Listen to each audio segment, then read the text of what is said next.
Hello, hello, hello. Welcome to Unit 3, Day 3 notes. We are just in our derivative rules unit. We are in it, folks. We have done power rule, constant multiple rule.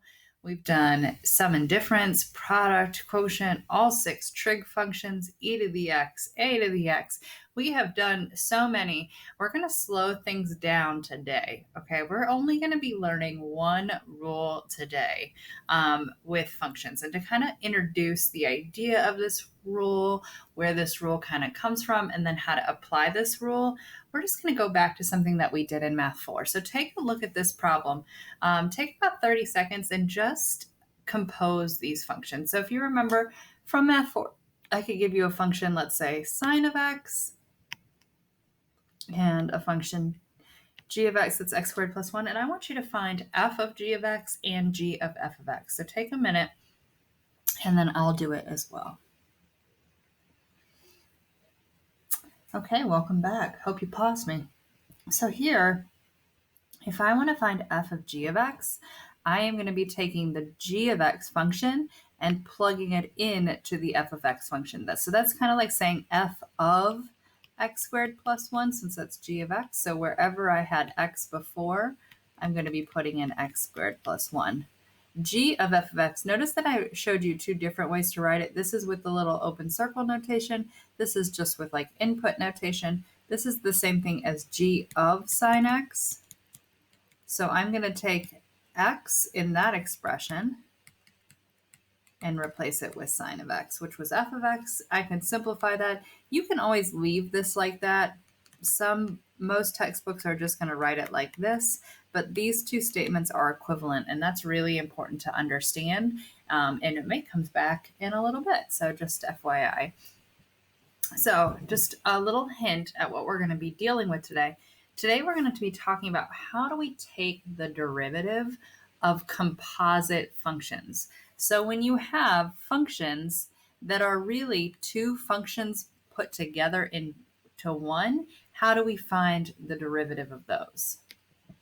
Okay, so where does this rule come from? Now, this rule is what's known as the chain rule, and it's a chain because there's a chain of functions that we need to deal with. Okay, so for instance, if I wanted to find f prime of x here for f of x equals x cubed plus 3, x cubed plus 3, x cubed plus 5 quantity squared, I could do it without any problem, right? All I would generally do here is I would go ahead and write that expression twice, okay? And then I can either distribute and take the derivative, or I could use product rule. I'm going to use product rule here. So this is my u, this is my v. So that's going to be x cubed plus 5 times 3x squared plus x cubed plus 5 times 3x squared. Which is nice about squaring something like that is that because u and v are the same expression, we do end up with the same result twice. So honestly, I could combine these. These are like terms, guys. It's the same combination of variables and expressions. So if I combine them, I would end up with 2x cubed plus 5 times 3x squared. Okay. Now that works for something like this, okay, because it was squared. The question we're going to answer by the end of today is, what happens if I were to give you x cubed plus 6 to the 10th? Okay, some of you might see it already. Others of you are going to be like, oh my gosh, Ms. Bevan, I am not multiplying that thing out 10 times. That sounds like suicide. Yes, it does sound like it would take you about 6 months to finish. So our goal then is what happens with this kind of expression. Now, if I asked you to predict it, I want you to write down what your prediction is for this one, and then we'll come back to it in just a second. Okay. So let's talk about intuition behind the chain rule. Let's say we're moving straight up in a hot air balloon, and let y be our distance from the ground, and the temperature T is changing as a function of altitude. I want you to think, how does your temperature change with time? So if y is our distance from the ground as a function of time, and then we have temperature T is changing as a function of altitude. For instance, let's say the temperature increases by 16 degrees Fahrenheit per mile, and we are climbing upward at a rate of 2 miles per hour. Could you figure out how fast the temperature changed with time? Pause me and take about 30 seconds. How fast, or what is the rate of temperature for time in this kind of situation?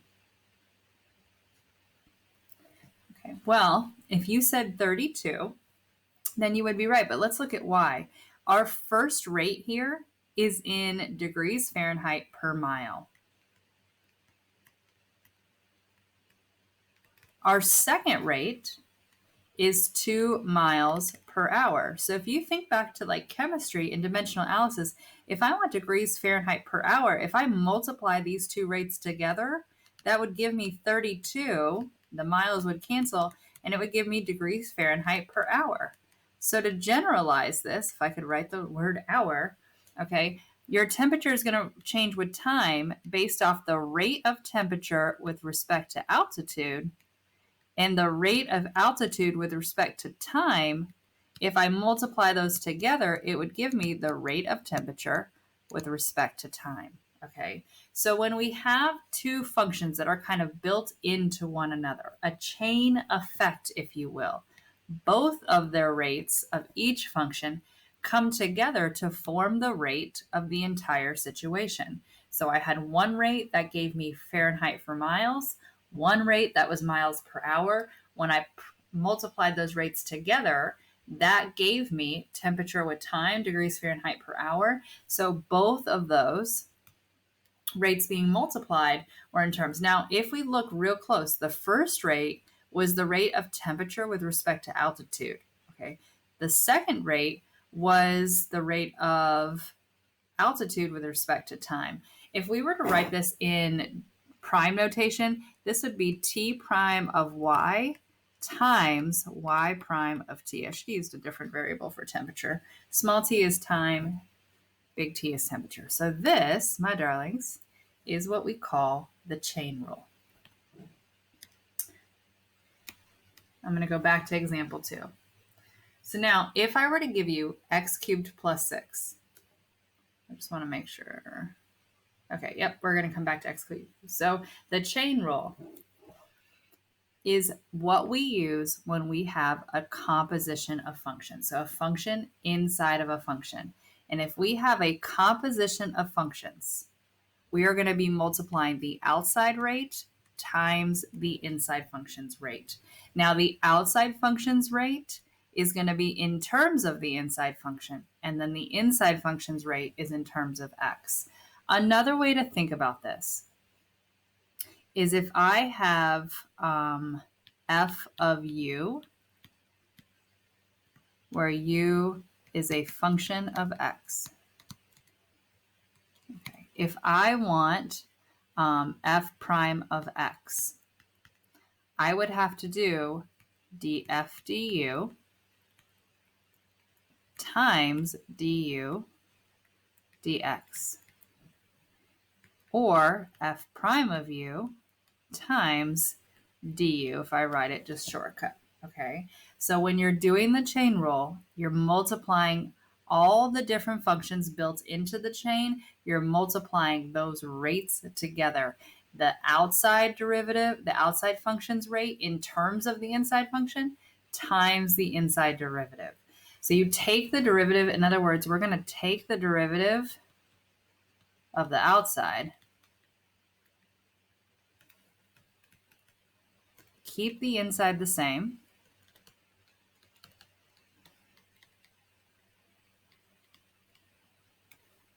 and then multiply by the derivative of the inside.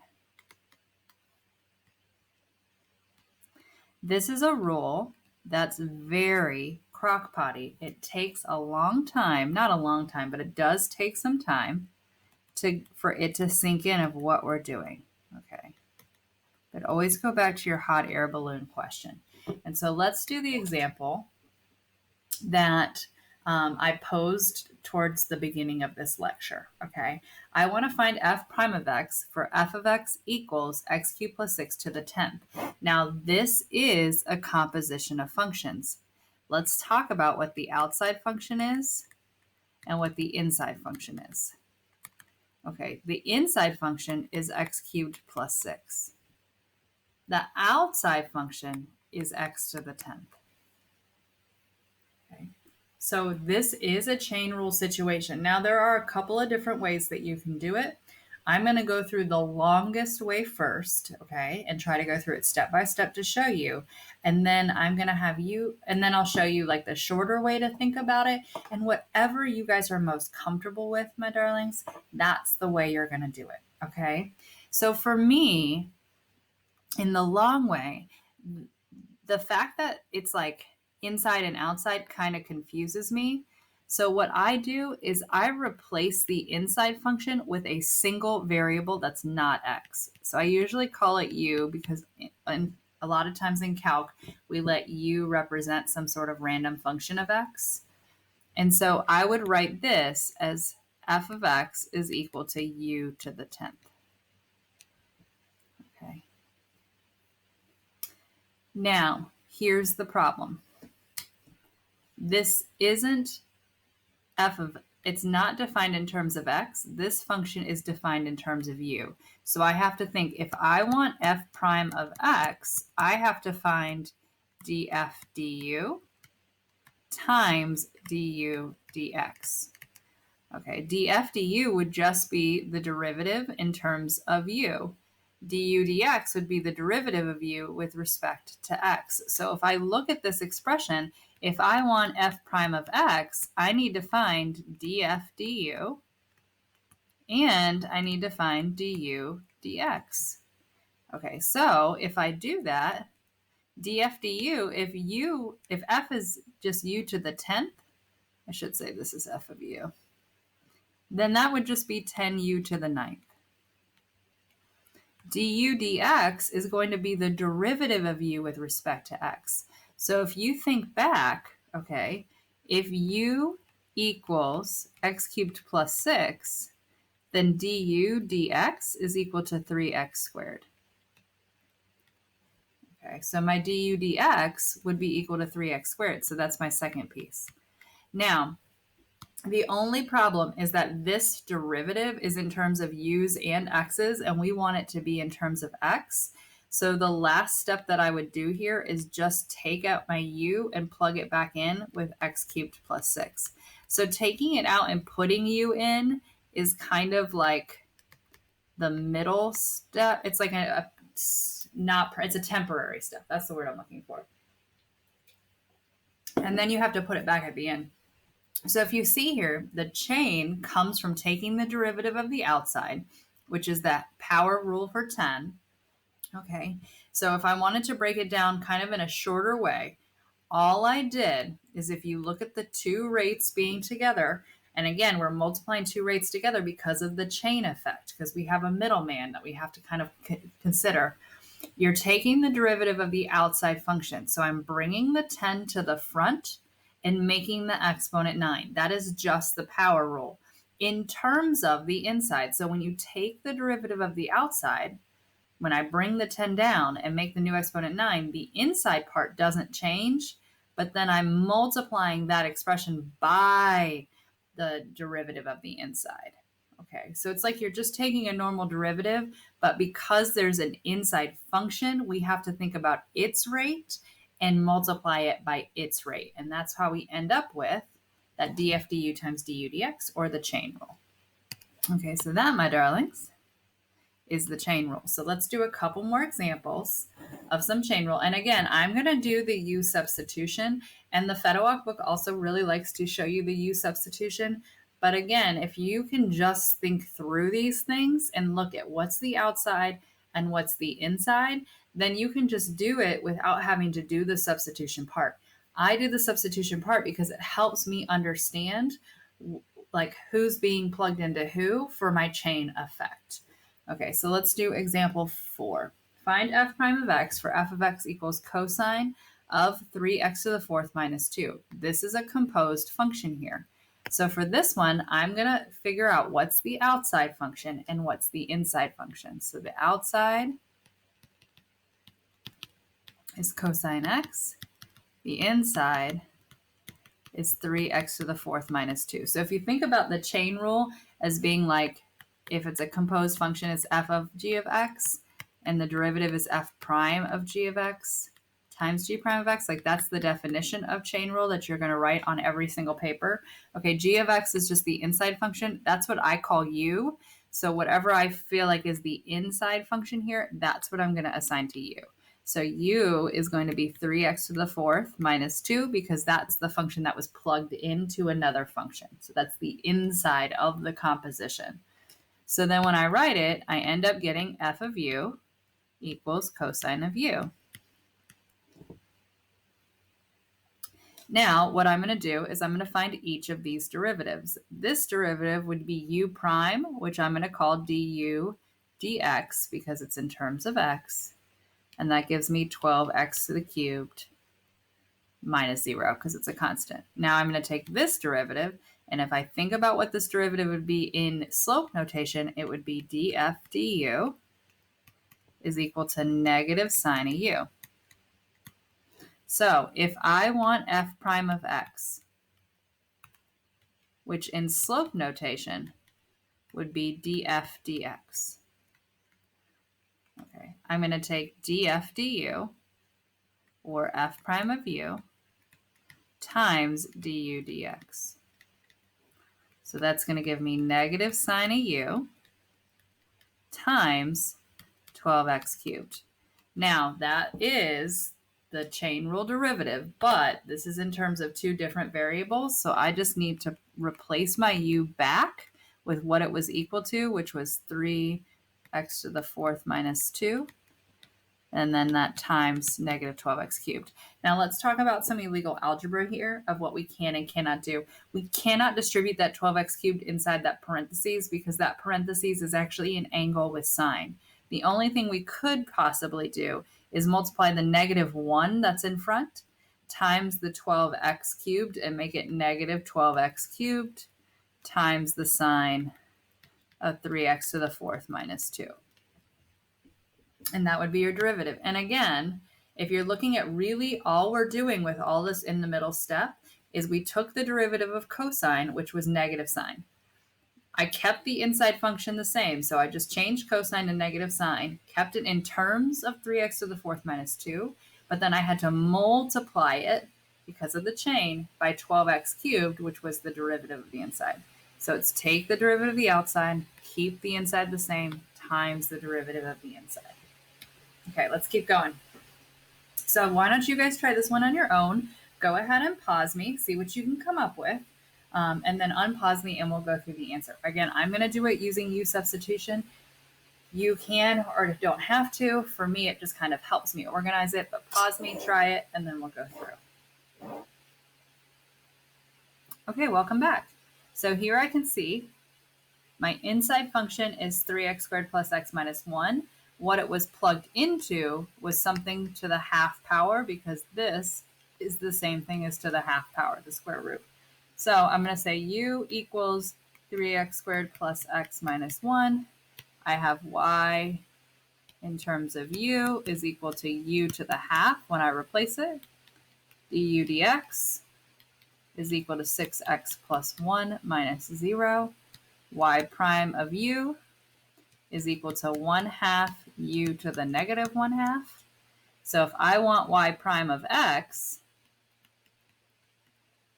I'm going to take y prime of u times du dx, and I'm just going to write it as du. So it's going to be 1/2 u to the negative half times the quantity 6x plus 1, and now I'm going to switch everything back. So it's going to be 1/2 and then 3x squared plus x minus 1 to the negative half times 6x plus 1. Now I am going to clean this up a bit. I'm going to take this 1/2 and split it and put the 2 in the denominator because this expression is going to join that 3x squared plus x minus 1 to the negative half is going to move to the bottom and become a positive half, which is a square root.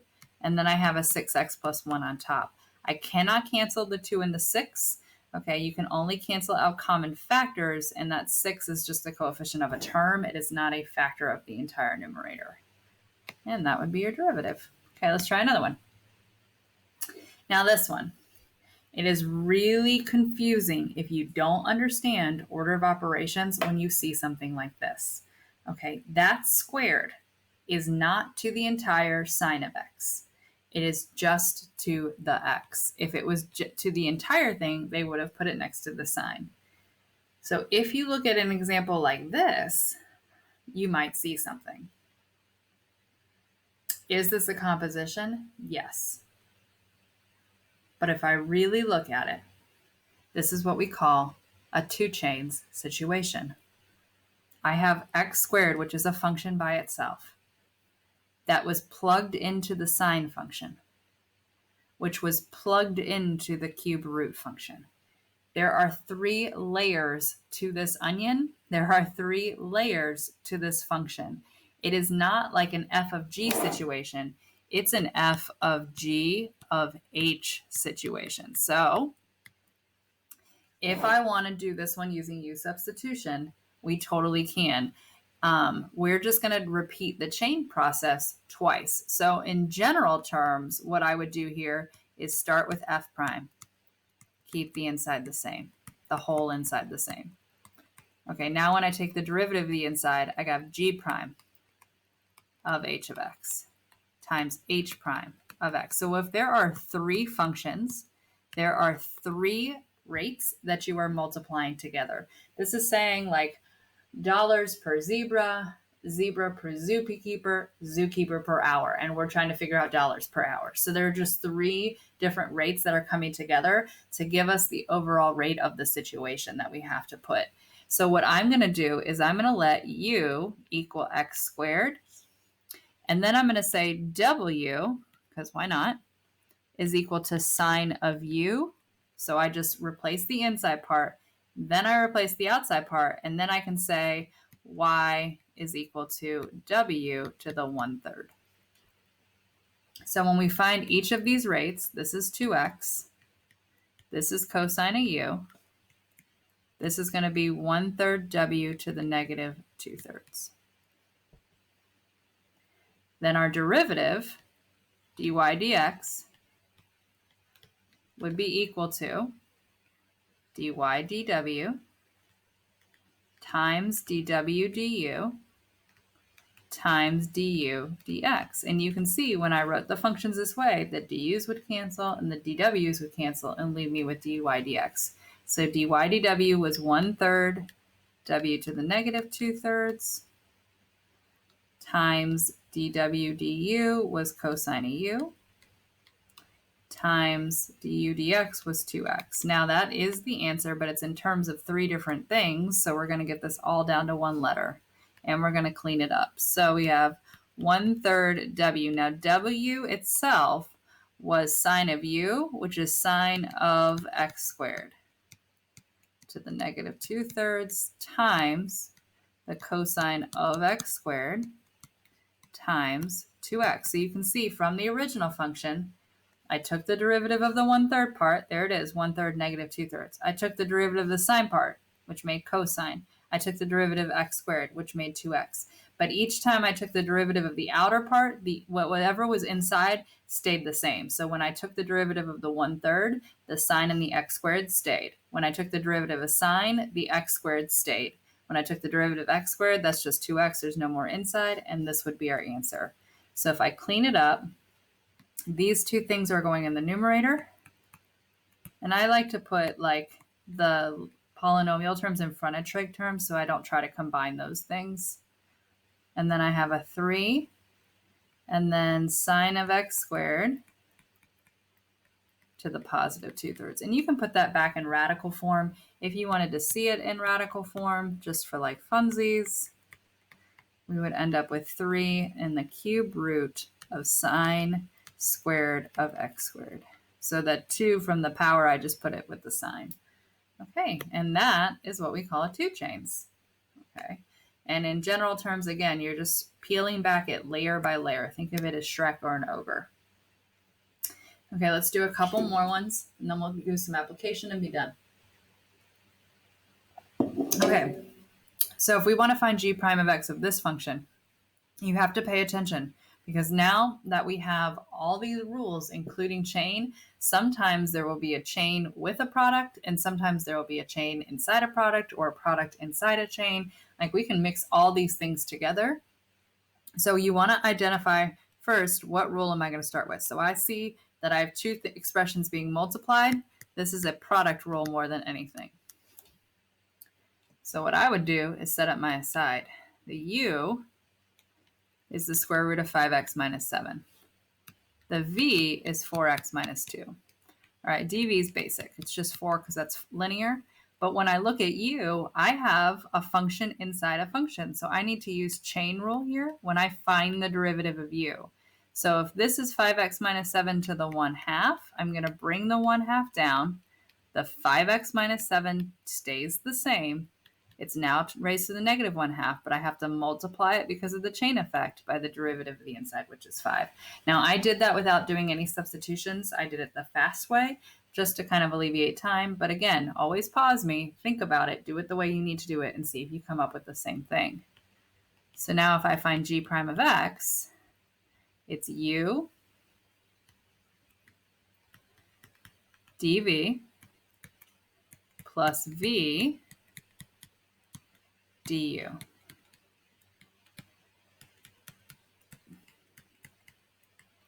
Okay, and I'm going to clean this up just so we're used to seeing this.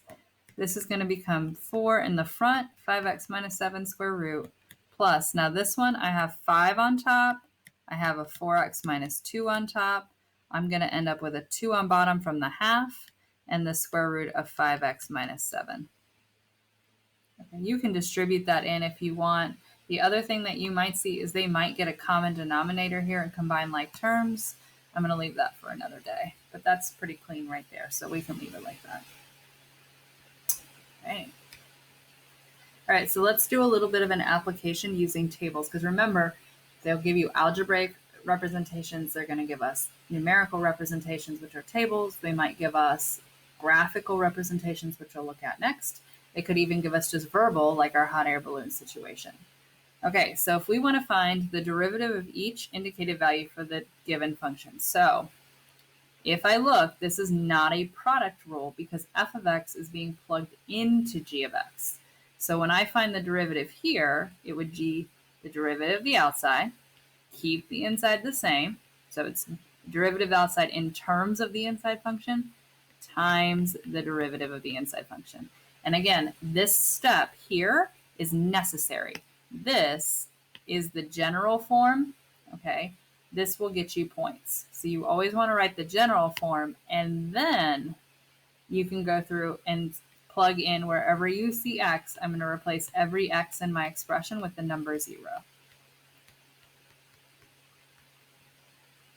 So I have g prime of f of 0, and now I'm going to use my table. So f of 0, so f of 0 is 1. F prime of 0 is 5. Oh, now I got to find g prime of 1. G prime of 1 is negative 8/3, so negative 8/3 times 5 is negative 40/3, and that would be the slope of that function at 0. Okay, let's do one that's a little bit tougher. I'm going to switch colors. So here we have a function inside of a function. That is chain rule. So when we find the derivative here, start with the outside, keep the inside the same. And again, I'm just writing f prime because I don't know what this function is, but I know when I take the derivative, that derivative is a function we call f prime. So that's why I wrote f prime of x plus g of x times. Now, the inside, I'm going to look at what rule I'm going to have to apply on the inside. And because it's just addition, I know that this is just the sum and difference rule. So I'm just taking the derivative of each piece. So the derivative of x is just 1. The derivative of g of x is g prime of x. And I'm going to quantify it because it's one rate times the other rate. Now, everywhere I see x, I'm going to put a 0. And then I'm going to evaluate it starting from the inside out. So here we have g of 0. G of 0 is 1. And then this becomes 1 plus g prime of 0, and g prime of 0 is 1/3. Now I'm going to find f prime of 1. F prime of 1 is negative 1/3. 1 plus 1/3 is 4/3. And I end up with negative 4/9 as the slope of that function at 0. Okay, oops, dropped my pen. So let's keep on trucking. I just switched paper. I just want to see how many more pages we have left. All right, let's try another one. Let's do a graphical one. Okay, h of x is equal to f of g of x. S of x is equal to g of f of x. Both of these are compositions, functions plugged into functions. We're going to find each derivative if it exists. If the derivative does not exist, we're going to explain why. So go ahead and pause me and try this problem. And then you can unpause me and we go through the answers. So welcome back. All right, now if I want h prime of 1, remember, first I need to find h prime of x. Before I think about numbers, I have to write it in general. So f of g of x, the derivative of f, which is the outside, is f prime. I'm going to keep g of x the same, times the derivative of the inside, which is g prime. So now I'm going to plug in everywhere I see x, I'm going to put a 1, and then I'm going to evaluate each piece from the inside out. So we have f prime of, first we got to find g of 1. So if we're looking at a graph, remember g is just the function itself. G prime would be the slope of that function. So g of 1 is 4. And then g prime of 1, that would be the slope of this line, which looks like it's down 1/2, which would be negative 1/2. And every point on that line has that slope. And then f prime of 4, so if I go to 4, I'm here, f prime would be the slope, which looks like it's down 1/1. So that's just going to be negative 1 times negative 1/2, which is just 1/2. Okay, let's find s prime of 5. So now s prime of x, if I'm going to take the derivative of s of x, it's going to be a chain rule, but it's reversed here. So outside is g, start with the outside, g prime of f of x times times f prime of x. Almost messed myself up there. Okay. So times the derivative of the inside, which would be f prime of x. And now I'm going to replace every x I see with 5. So that's going to be g prime of f of 5 times f prime of 5. And now let's use the graph to find f of 5. So f of 5, 1, 2, 3, 4, 5, 6. F of 5 is 6, so g prime of 6 times f prime of 5, which is on that line that has a slope of negative 1. Now we're going to find g prime of 6. Okay, so if I go to g prime of 6, guys, look. This does not exist. G prime of 6 does not exist because g of x has a corner.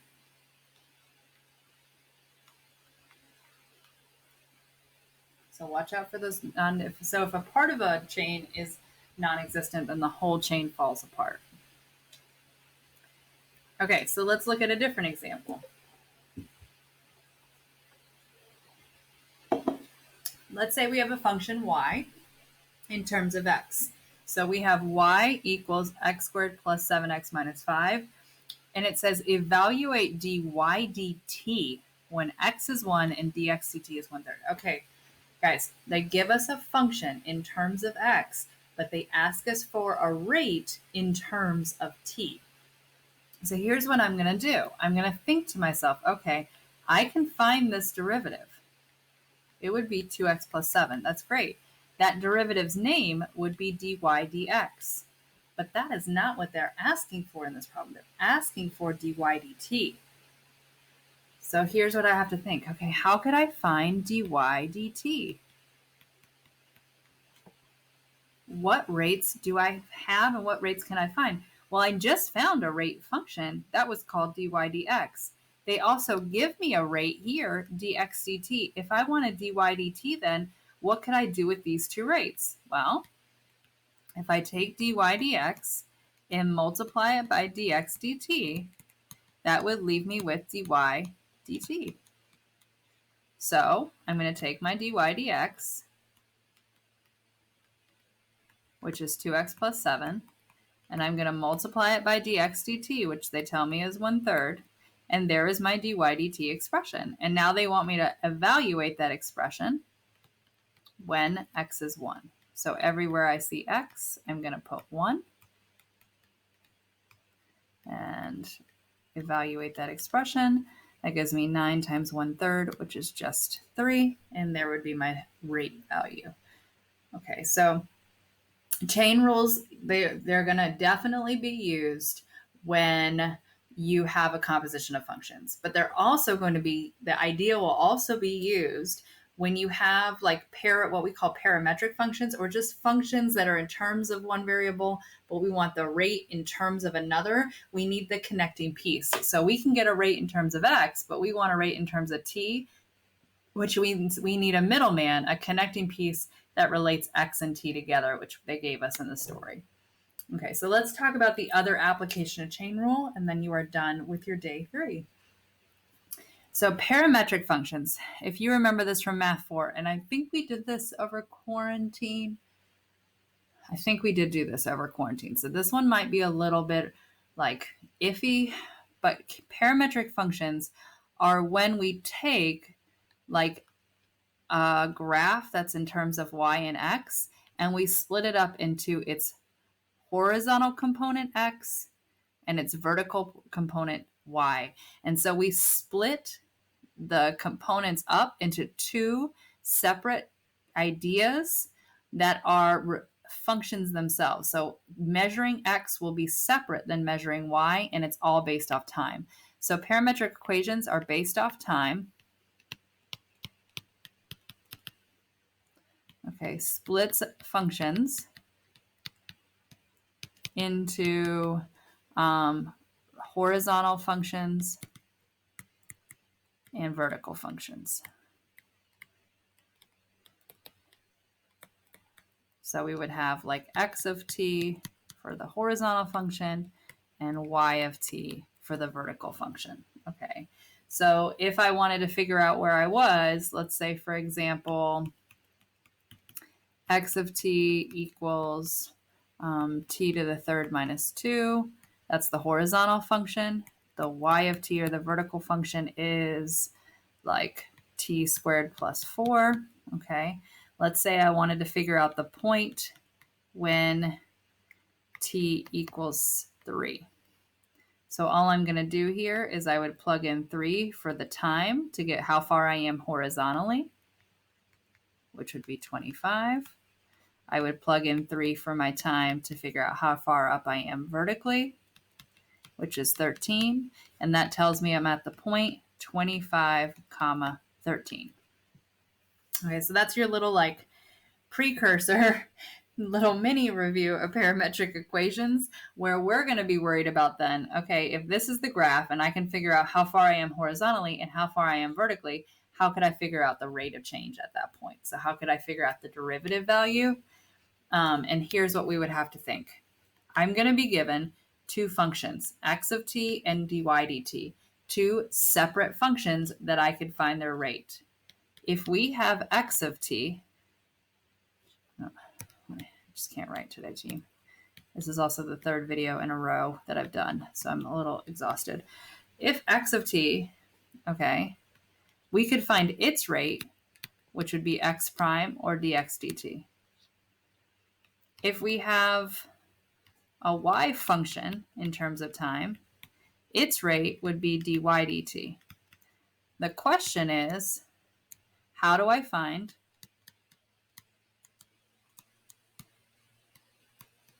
dy dx? So think about it for a second and pause me. How could we come up with a rate for dy, the change in y, with respect to the change in x? Okay, you've thought about it, you've unpaused me. Hopefully you thought about it and paused me, or else shame on you.